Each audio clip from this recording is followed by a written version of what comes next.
Good morning, Lord. Anong salamat sa bagong adlaw ngayon maghihatag sa ako o sa akong pamilya. Lord, gusto kong mahimong number 1 kasong binabuhi. Lord, tabangay kong mahimong mayong anak o igsuon. Amen. Ibubuy na unsa ka?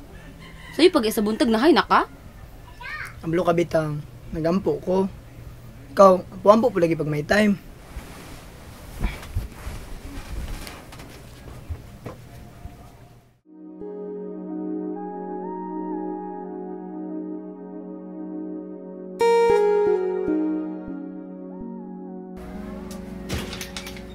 Uy, si Buboy, nanilhig. Saan nakauli mo, boy? Ilangi ka? Ano man, nakakaon kong pulong sa Ginoo. Sure, uy. Pa? Na ikaw pa nga, uli pa makadari. Tingano, niabot na po tabana sa mong bidang. Na unya, paglakaw niya mo, balik na po ka dito. Paghilom na nagudira. Iwat, jukay kasi mama. Murag babaw karmalay. Ito, pa. Ano, musik ka Hawaii good? Ay, pa, tama day. Sa'yo, bubim. Sila pa, sabdan na ito.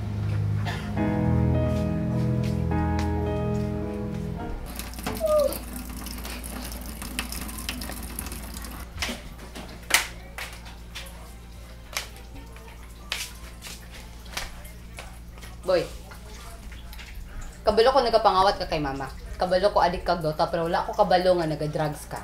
Karon saan ka nagsugod og drugs, boy? Drugs agad? Di ba pwedeng natauhan lang? Tauhan lang. Isa pa, ano naga-bless-bless ka kay papa? Abi ba na ko kitang tulong nila mama ang kakampi dire? Na ano mo kampi naman kasaya ha? Ano ka bitang, dili kaya ni Papa maging maayong amahan sa tuwa. Kita na maging maayong anak. Ay, malay ni mo, di ba? Kasi makarealize na siya. Dili na pwede, boy. Kipasakitan ta niya, di ba? In fact, wala na si mama diri karon. Nilakaw na pod, kitungod na sakitan siya. Dili siya angay respetuon. Kung padayon ka nga magkipag-amigo sa iya, ha? Kitang duha magkalaban.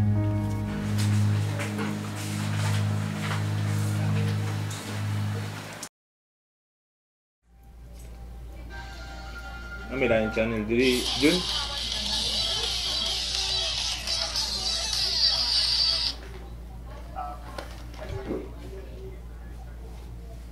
Uy, bay.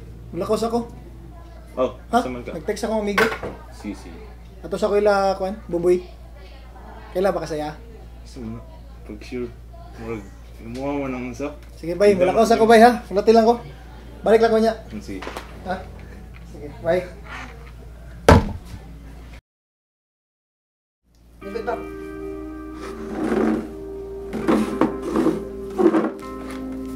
Ano ba kayo? Aranti ka ba?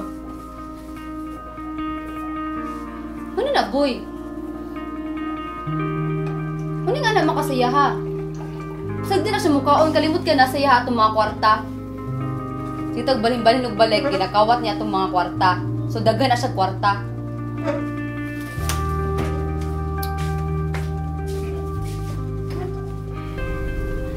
Ano yung nga mo ka sa kuwa, boy? Ha? Namo ko nagingon sa ako, ha? Hindi pasaylot, ha? Para magpasaylot po sa uban. Siguro, para sa kuwa, lisod man siguro kayo nga pasayluhan ka. Pero, bisin pag-unsay mo nabuhat pa, amahan ti ka. Gigugma ti ka pa. Silang pa kay, okay na lagi ni tanan. Ayo! Ayo! Uy! Hindi lang pa, kanay tawad. Doon saan ako?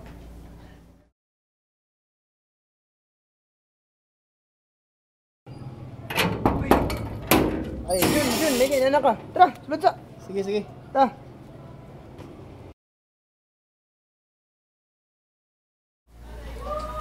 Jun, pabugno sa.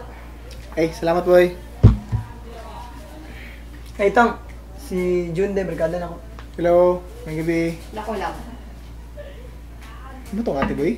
Wala lagi siya nasuko. Ah, si Bitang. Tingala na po lagi ko Jun kay sukad tong gipasaylo na ako si Papa, marag sige man mig-away. Malo ka, boy. Once we follow the Lord, it comes with being faithful. your faith will be tested. Many distractions will come. Pero ingon ni Jesus sa iyang pulong sa Matthew 7:24. Therefore, if anyone who hears my word and put them into practice, he is like a wise man who builds his house on the rock. So tama ito yung gibuhat, boy. So sa ato pa, Jun, ma-okay na sa bitang sa ko. Ma-okay na mong pamilya. Basta ipakita lang nimo sila nga wala kailangan piliin sila. Because you love them both. Magrespeto nimo sila. Mapagdito na. Bay, salamat kayo, bay. Salamat kayo. Welcome, right? As long as you're making Jesus your number one, hinumdumi, boy. Ang pagbago, dili sili. Mabuha lang dahil. Salamat, bay.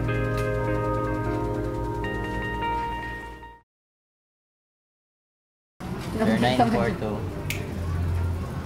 Yung manghud, oh. Sakwa.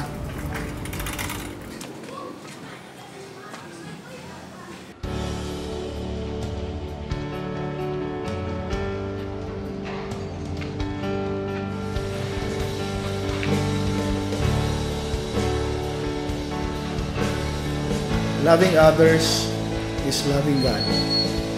Lordship is living in obedience.